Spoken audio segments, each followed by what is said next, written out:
This is my daughter's British passport, and this is my British passport. Is there a difference between both of them? Why is there even a change? If you'd like to know the answer to these, keep watching and please click the subscribe button.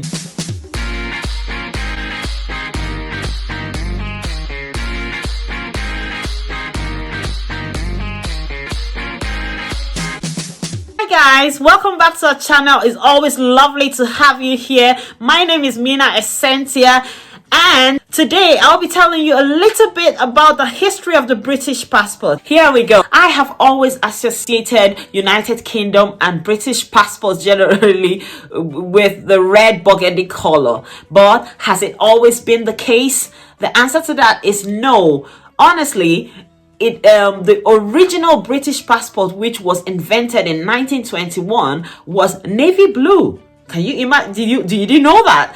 I actually just found out a couple of years ago, really. So the passport was navy blue from the beginning, and it only changed when the United Kingdom joined the European Union. So the European Union suggested that for uniformity, all the countries that make up the EU should have the same color of passport. In 1981, there was like a resolution. So the resolution wasn't binding, but it was a nice thing to do. So Britain did join in and change their passport from the navy blue to the burgundy color. Almost all the countries in the EU did change their passport, except I think for Croatia, and they still have a navy blue passport and they never changed theirs to burgundy. The change of color was a bit controversial. Some people liked it, some people didn't really like it, but I think over time people just got used to the new color. So fast forward to 2016, when Theresa May was the Prime Minister of the United Kingdom. The UK decided to leave the EU. This was called Brexit, and there was a vote, and the people voted to leave the EU. Towards the ending of Theresa May's government, she announced that once the United Kingdom leaves the European Union, we will be changing our passport back to the original color. If you have the old passport already, don't worry about it. You will not be forced to change to the new passport, and it will not affect your travel, because the current validity date for a normal passport is 10 years. So if you've had this and if it's not up to 10 years, you can use it as long as it hasn't expired. But once it expired, when you're applying for a new passport, this is what you're going to be getting, not the red ones anymore. A lot of people love this idea because they felt like, in a way, they were being patriotic, and it just shows that Britain is regaining its power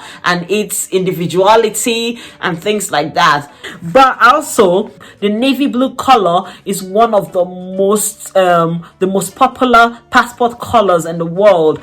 Big countries like United States of America, Canada, Australia, Iraq, Syria, they all have navy blue color of passport. Basically, we're chilling with the big boys. You want to chill with the big boys? Hey, now you the wrong kitty, you the wrong kitty. So they ran to from navy blue to burgundy, but they're back to navy blue and they're chilling with the big boys. Some other people that didn't support leaving the European Union didn't fancy the idea. What did I think? Okay, I'll tell you my own story. When I started traveling, first of all, and I would have my Nigerian passport, and go through a lot of stress at airports, I always dreamt of the day when I could carry the red British passport, because that's all I knew. This came into existence before I was born. So this is all I've associated with the United Kingdom, and I was dreaming. I was like, that red passport, I claim it, I'm gonna have it. If you're Nigerian, you would slightly understand what I mean, because if you're like, you arrived, I just got back from when you arrive in the Nigerian airport and you're holding a Nigerian passport, oh goodness, the kind of what you go through is different. It's a different experience for those that had this passport. They had this aura about them. There's a way they are treated with respect. They are given preferential treatments. They just walk with a kind of bounce in their step. Maybe it was just all in my head, but I really wanted this passport, and I associated British citizenship with this red passport. So I was a bit gutted when just before I got my British citizenship, Theresa May made that announcement. I was like, no, why? Don't change it. I want the red passport. But yeah, so my daughter got her own passport in 2019, and this is her passport towards the end of 2019, and I got mine less than 4 months later in 2020, and this is my passport. And I was like, oh my goodness, why didn't I just get mine 4 months early? So was I just being silly and overly dramatic, or apart from the color change, is there any difference between these two passports? Let's take a closer look at them. Okay, first of all, the front cover. The old passport is burgundy and the new passport is navy blue. There was a controversy. A lot of people thought it was black because under some lighting it does appear to look like black, but it's very dark navy blue. There is no change in the coat of arms. But the only obvious difference on the front page is that at the top, the sign European Union was removed, and that was replaced with British passports. Issuing country, which is United Kingdom of Great Britain and Northern Ireland, was moved from the top to the bottom on this one. The rectangular thing on the bottom, where my finger is, that's the biometric sign, and it's exactly the same for both. Now let's have a look at the back of the passports. Ta-da! So as you can see, for the red one it's plain, but for the blue one there is a floral design engraved on it. Okay, this is not just a normal floral design, it is a symbolic design. So these floral patterns are for the 4 countries that make up the United Kingdom. So the rose represents England, the shamrock represents Northern Ireland, Wales is the daffodil, and Scotland is the thistle flower. We're learning every day. Every day is a school day. To be giving you a clearer view of both passports, I'll zoom into it right now. Before I do that, let me ask for a little favor. Please click the subscribe button, show some love by doing that. And if you'd like to know more about living in the UK, what life as an immigrant feels like, and coming on adventures with us, then please also click the bell sign so you get notifications on when we upload new videos. Keep watching though, don't go anywhere. This is the first page of the passport. As you can see, the old one is the one on the left and the new one is the one on the right. So just a slight difference. The letter from Her Majesty the Queen is exactly the same, just bigger print on the old one. But on the new passport, there is the passport number also there, which I have concealed just for security reasons. Right, this is page 2 of the passport. Like I said, there's been one before, one type of passport, then this red burgundy one is the second type of passport, so it's series B, and then this is the third ever passport that the UK is having, and it's called series C. Looking at this page, you can clearly see on the old passport there is European Union written there, but it's not anywhere on the new passport. It's just written British passports. Okay, and there is my photograph on the second page, and also at the bottom of the second page there is like a peephole with my photograph showing through from the other page. If there's one thing this new passport brags about on the website, is that it has a lot of updated security features. They said that this new passport has innovative technology embedded within the document. Okay, so there is less risk of fraud, theft, or even it's harder to forge, and you can see that clearly even just from the second page.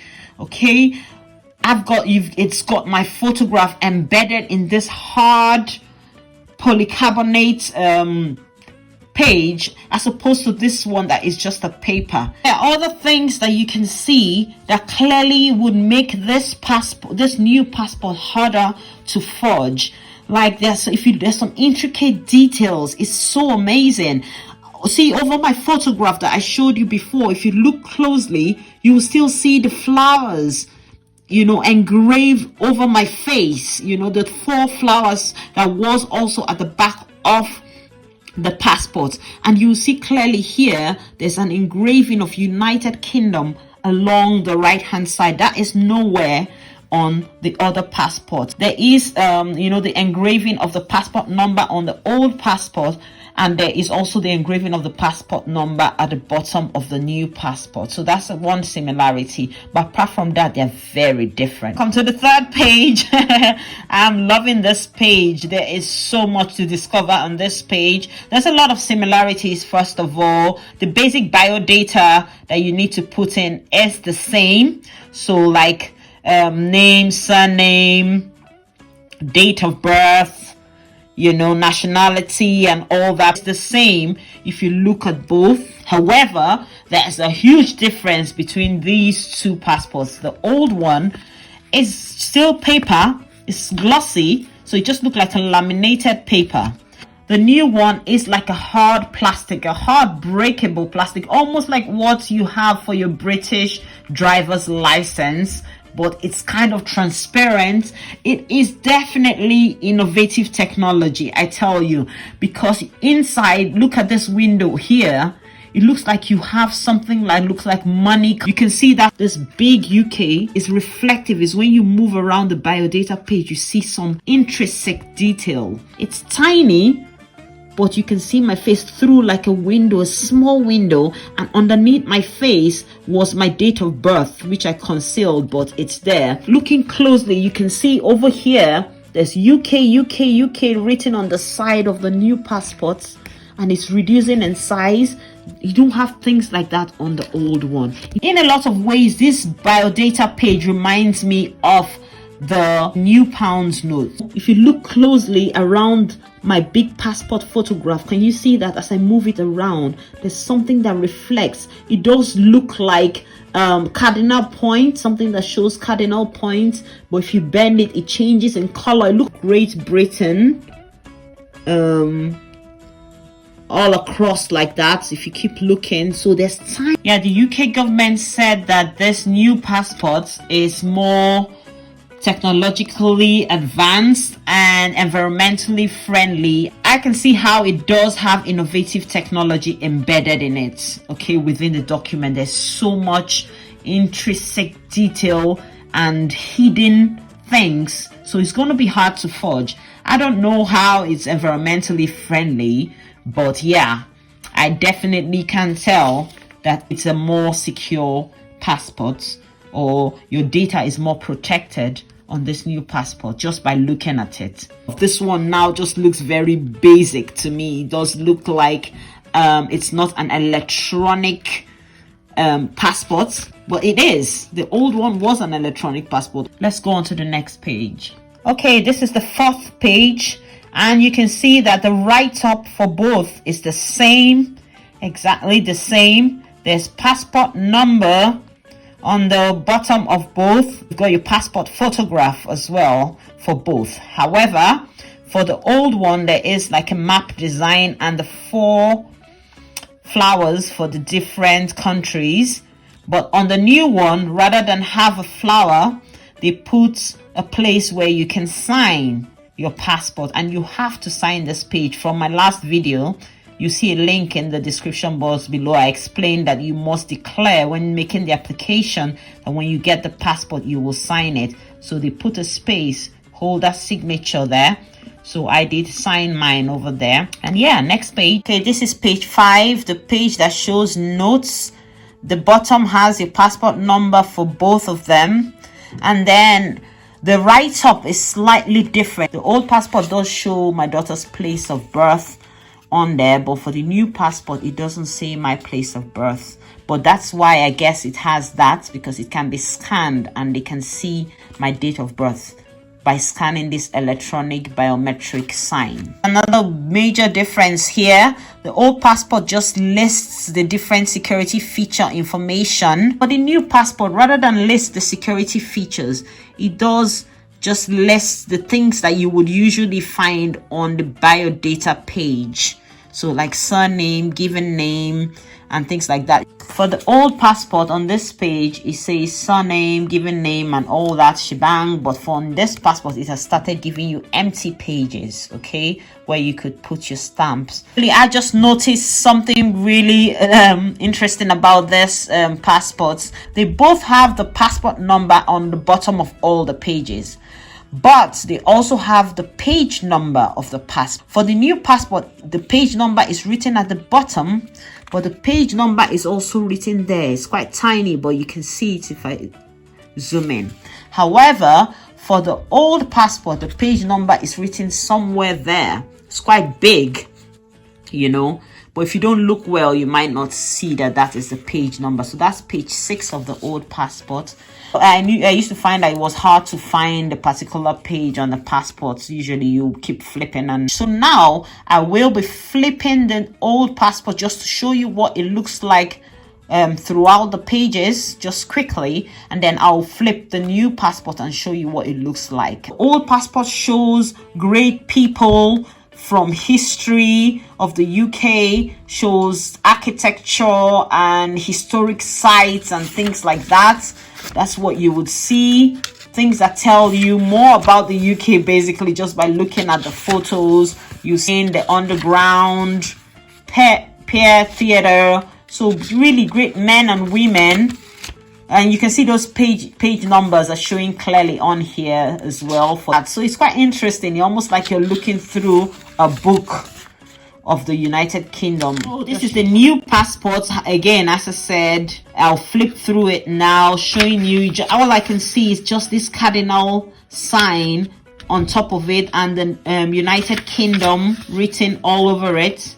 There are no pictures. There's no character per se, as opposed to the other one, you know. So you can see it just repeated. It's just, so for this page, it just shows the place to put emergency details. So you put the emergency detail of the person you want to be contacted, and then at the top you just see a ship's wheel maybe, or a cardinal point that was repeated throughout the new passport is also up there. Final page, you see that sign again repeated for the new passport, and the map of the United Kingdom on there.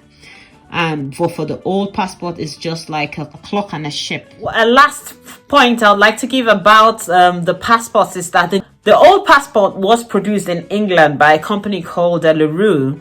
Okay, they make like the pounds and the currencies.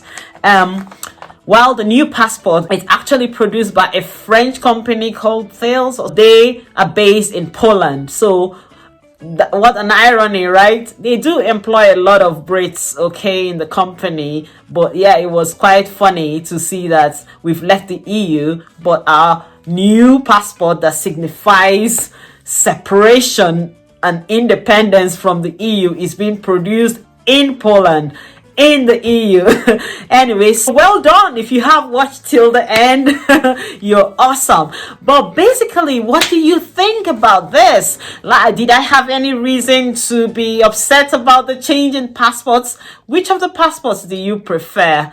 Aesthetically, which do you think is more beautiful? Looking through all the passport and the security features and the innovative technology that have been imputed into the new passport makes me even more excited that I did get it. And anybody applying now in 2022 and beyond will be getting the new passport. There's going to be a gradual phase out. So yeah, you should be very confident. It is obviously the same price as the old passport. There's no change in price. At least at the moment, it's still 75 pounds 50 if you applied online, and about 80 something pound if you did the paper application. So for the inside of the passport and the innovation and the fact that it's environmentally friendly and all that shebang makes me tend to now be in love with the new passport, but I still like the outward look and the gold and burgundy combination of the old passport. The color of the passport doesn't stop me from being treated nicely as I imagine when I travel. So I don't think I had any reason to worry, because the British passport or the UK passport is still one of the most powerful passports in the world, and I can travel to so many countries and not require a visa. That's the part that I'm buzzing about. Basically, I'm just grateful that I am British right now.